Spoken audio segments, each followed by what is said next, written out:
प्यारे दोस्तों, स्वागत है आप सभी का आज की एक नई वीडियो में। दोस्तों आज की इस वीडियो में आप सभी के सामने half yearly exam 2025-26 class 10th Hindi का सबसे ज्यादा इंपॉर्टेंट और वायरल क्वेश्चन पेपर लेकर के आ चुका हूं।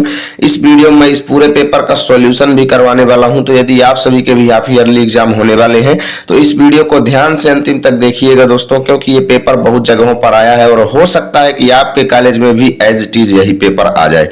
ठीक है ना, तो ध्यान से वीडियो को देखिएगा और अपने एग्जाम से पहले एक एक क्वेश्चन को अच्छे से समझ लीजिएगा। तो चलिए बिना देरी के वीडियो की शुरुआत करते हैं और एक एक क्वेश्चन का उत्तर अच्छे से देख लेते हैं।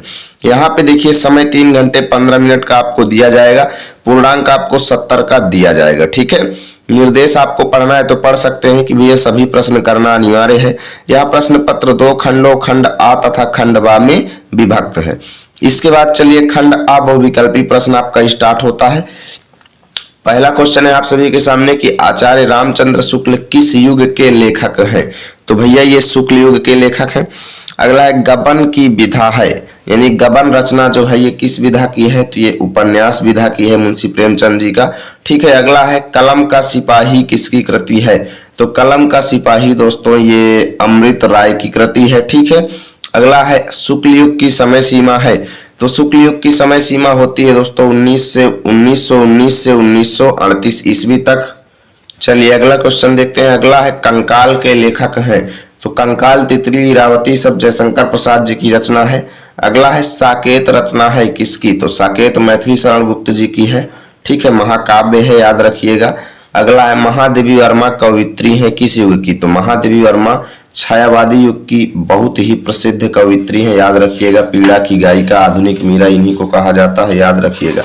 अगला है गंगा लहरी रचना है किसकी। तो गंगा लहरी दोस्तों पद्माकर की रचना है, याद रखिएगा। आधुनिक काल की समय सीमा क्या है। तो आधुनिक काल की समय सीमा 1843 से अब तक। अगला है महादेवी वर्मा की रचना नहीं है। तो महादेवी वर्मा की रचना दोस्तों इसमें से युगांत नहीं है, याद रखिएगा। ये मैथिली उनकी रचना है, सुमित्रा नंदन पंत की। ठीक है, अगला है हास्य रस का स्थायी भाव है। तो हास्य रस का स्थायी भाव दोस्तों हास होता है। ठीक है, याद रखिएगा। ऑप्शन सी करेक्ट हो जाएगा। अगला है पीपर पात सरिस मन डोला, पंक्ति में अलंकार कौन सा है। तो पीपर पात सरिस मन डोला में उपमा अलंकार हो जाएगा। ठीक है, अगला है दोस्तों सोरठा छंद में चरण कितने होते हैं। तो सोरठा छंद में भी 4 चरण होते हैं। तो ऑप्शन ए एकदम करेक्ट हो जाएगा। अगला है दोस्तों, अगला है उपदेश शब्द में उपसर्ग कौन सा है। तो उपदेश में उपसर्ग है, यही करेक्ट होगा। अगला है नीलकंठ में कौन सा समास है। तो बहुव्रीहि समास हो जाएगा। ठीक है, मछली का पर्यायवाची शब्द है। तो मछली का यहाँ पर मीन है दोस्तों। ठीक है, ऑप्शन बी करेक्ट होगा। अगला है मधु शब्द का द्वितीय विभक्ति बहुवचन का रूप पूछा है। तो मधु मधुनी मधुनी मधु मधुनी मधुनी, यानी द्वितीय विभक्ति बहुवचन का पूछा है तो आपका करेक्ट हो जाएगा मधुनी। ठीक है, ऑप्शन डी करेक्ट हो जाएगा। अगला है रचना के आधार पर वाक्य के कितने भेद होते हैं। तो 3 होते हैं, सरल, संयुक्त और मिश्रित। तो हमारा ऑप्शन 1 एकदम करेक्ट हो जाएगा। महात्मा बुद्ध ने विश्व को शांति का संदेश दिया, वाक्य में वाच्य कौन सा है। तो कृतवाच्य है दोस्तों, ऑप्शन एकदम करेक्ट होगा।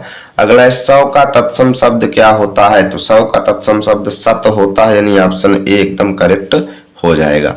चलिए देखते हैं खंड बा वर्णनात्मक प्रश्नों को और एक एक क्वेश्चन को अच्छे से सॉल्व कर लेते हैं। तो यहाँ पे लिखा गया है कि निम्नलिखित गद्यांश पर आधारित दिए गए प्रश्नों का उत्तर दीजिए। ऐसे ही आपके एग्जाम में भी एक गद्यांश आएगा जिसके नीचे 3 प्रश्न होंगे और तीनों प्रश्नों को करने पर आपको 6 अंक दिया जाएगा। ठीक है ना, तो यहाँ पर गद्यांश दिया गया है कि यह कोई बात नहीं है कि एक ही स्वभाव और रुचि के लोगों में ही मित्रता हो सकती है। पढ़ते ही पता चल गया ये मित्रता चैप्टर का है। इसके लेखक कौन है, आचार्य रामचंद्र शुक्ल जी हैं। ठीक है, तो संदर्भ में लिखेंगे प्रस्तुत गद्यांश हमारी पाठ्य पुस्तक हिंदी के गद्य खंड में संकलित मित्रता नामक पाठ से लिया गया है, जिसके लेखक आचार्य रामचंद्र शुक्ल जी हैं। ठीक है, अब रेखांकित अंश की व्याख्या में हमें यहां से लेके यहां तक की व्याख्या करनी है। तो लिखेंगे कि लेखक कहते हैं कि समाज में विभिन्नता देखकर लोग एक दूसरे की ओर आकर्षित होते हैं, अर्थात समाज में लोग अलगाव देखकर एक दूसरे की ओर आकर्षित होते हैं। लोग ये सोचते हैं कि जो क्वालिटी हमारे में नहीं है, हम कोई ऐसा दोस्त बना लें जिसके अंदर वो क्वालिटी हो, ताकि हम वो क्वालिटी उससे सीख सकें, है ना। यानी समाज में लोग एक दूसरे के अच्छे अच्छे गुणों को देख करके एक दूसरे की ओर अट्रैक्ट होते हैं और एक दूसरे को अपना मित्र बनाते हैं। ठीक है, अब व्यक्ति एक दूसरे की ओर क्या देखकर आकर्षित होते हैं, तो विभिन्नता देख करके, अलगाव देख करके कि जो मेरे में नहीं है उसके अंदर अलग क्या है। ठीक है, कौन ऐसा दोस्त है जिसके अंदर मुझसे कुछ अलग गुण है, यानी अलगाव देख करके लोग एक दूसरे की ओर आकर्षित होते हैं। चलिए दूसरा देखते हैं। निम्नलिखित पद्यांश पर आधारित प्रश्नों के उत्तर हमको देने हैं। 6 अंक यहाँ पर भी मिलेगा। अतुलनीय जिनके प्रताप का साक्षी है प्रत्यक्ष दिवाकर, घूम घूम कर देख चुका है जिनकी निर्मल कीर्ति निशाकर। पढ़ते ही पता चल गया स्वदेश प्रेम चैप्टर का है ये। ठीक है, राम नरेश त्रिपाठी जी द्वारा लिखा गया स्वदेश प्रेम चैप्टर। तो यहाँ पे संदर्भ तो आप लिख ही देंगे, इसको क्या बताना। रेखांकित अंश की व्याख्या में हमें यहाँ से लेकर के यहाँ तक की व्याख्या करनी है। ठीक है, तो यहाँ पर कवि और कहते हैं कि अगणित बार सुन चुका है नभ जिनका विजय घोष रण गर्जन, यानी हमारे पूर्वजों के जीत की गूंजों को, विजय के घोष को, विजय के नारों को, जीत के नारों को और युद्ध की गर्जनाओं को ये आसमान जो है असंख्यों बार सुन चुका है। अर्थात तो हमारे पूर्वजों के जीत की गूंज और नारे जो है अभी भी आसमान में गूंज रहे हैं। ठीक है, यही लिखना है। तो उपर्युक्त पद्यांश में किसकी महिमा बताई गई है, तो हमारे पूर्वजों की महिमा बताई गई है। ठीक है, जो लोग चैप्टर पढ़े होंगे वो जानते होंगे। भाई जो चैप्टर ही नहीं पढ़ेंगे तो उनको थोड़ा कम समझ में आएगा। चलिए यहाँ पे देखते हैं, लिखा गया निम्नलिखित संस्कृत गद्यांश का संदर्भ सहित हिंदी में अनुवाद हमको करना है। यानी हमें हमारे अनिवार्य संस्कृत से एक गद्यांश दिया गया है जिसका हिंदी में अनुवाद करेंगे तो हमको पूरे में से पूरे 5 अंक मिल जाएंगे। ठीक है, तो भारतीय संस्कृति तो सर्वेषां मतावलंबिना संगम स्थली, यानी भारतीय संस्कृति जो है सभी मतों को मानने वाले, यानी सभी धर्मों के, सभी धर्मावलंबियों की संगम स्थली है। ठीक है, यानी जो किसी भी मत को मानता है उनका भी मिलन का स्थल हमारी भारतीय संस्कृति है, सभी मतों को मानने वाली। ठीक है, काले काले विविधा विचारा भारतीय संस्कृतों समाहिता, यानी समय समय पर अनेक प्रकार के विचार हमारी भारतीय संस्कृति में समाहित किए गए हैं। ऐसा संस्कृति समासिकी संस्कृति, यानी ये संस्कृति परिवर्तनशील संस्कृति है। यस्या विकासे विविधा नाम जाति नाम संप्रदाय नाम विश्वासानाश्च योगदानम दृश्यते, यानी जिस संस्कृति के विकास में अनेकों जातियों, संप्रदायों, विश्वासों का योगदान दिखाई देता है। ठीक है ना, अतएव अस्माकं भारतीय नाम एका संस्कृति एका च राष्ट्रीयता, और इसलिए हम भारतीयों की एक ही संस्कृति है और एक ही राष्ट्रीयता है। ठीक है, चलिए चौथा देखिए, दिए गए संस्कृत पद्यांश का संदर्भ सहित हिंदी में अनुवाद करना है। 5 अंक हमको मिल जाएगा। ठीक है, रात्रिगमिष्यति भविष्यति सुप्रभातम भास्वानुदेश्यति हसिष्यति पंकजाली इत्थम विचित्यति कोशगते द्विरेफी हा हंत हंत नलिनी गजूजहार। ठीक है ना, अब देखिए कमल के अंदर बंद एक भंवरा क्या सोचता है। कोशगते, कोशगते मतलब कमल के अंदर बंद एक भंवरा क्या सोचता है। इत्थम विचिंत्यति मतलब इस प्रकार विचार करता है। क्या विचार करता है कि रात्रिगमिष्यति रात बीतेगी, भविष्यति सुप्रभातम सवेरा होगा। ठीक है, भास्वानुदेश्यति यानी सूर्य भगवान निकलेंगे, और हसिष्यति पंकजाली अर्थात कमल की पंखुड़ियां खुल जाएंगी जिससे मैं आजाद हो जाऊंगा। ठीक है, कमल की पंखुड़ी के अंदर भंवरा बंद है और सोचता है कि सुबह होगी, सूर्य निकलेंगे और कमल की पंखुड़ी खुल जाएगी जिससे मैं आजाद हो जाऊंगा और अपनी जिंदगी जी लूंगा।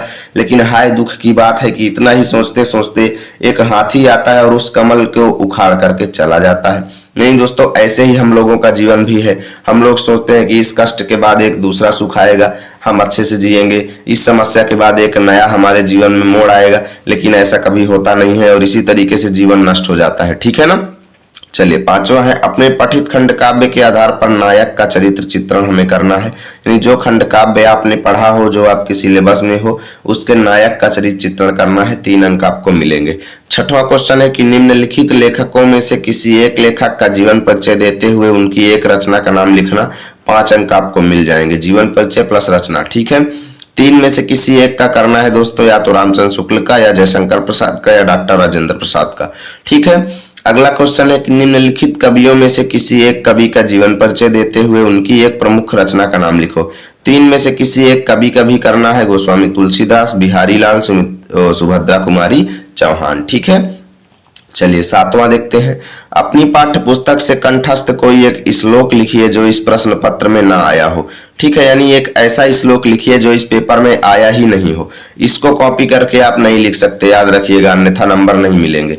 कोई ऐसा लिखो जो इस पेपर में ना आया हो, अलग से याद करके। ठीक है, विद्यालय में खेल कूद की सामग्री की ओर ध्यान दिलाते हुए प्रधानाचार्य को एक प्रार्थना पत्र लिखो। 4 अंक आपको मिल जाएंगे। ठीक है, 9वां क्वेश्चन है कि निम्न में से किन्हीं 2 प्रश्नों के उत्तर देना है, यानी दोनों को ही हल करना है। ठीक है, कुत्र मरणम मंगलम भवति, तो कुत्र की जगह लिख देना वाराणस्याम, वाराणस्याम मरणम मंगलम भवति। ठीक है।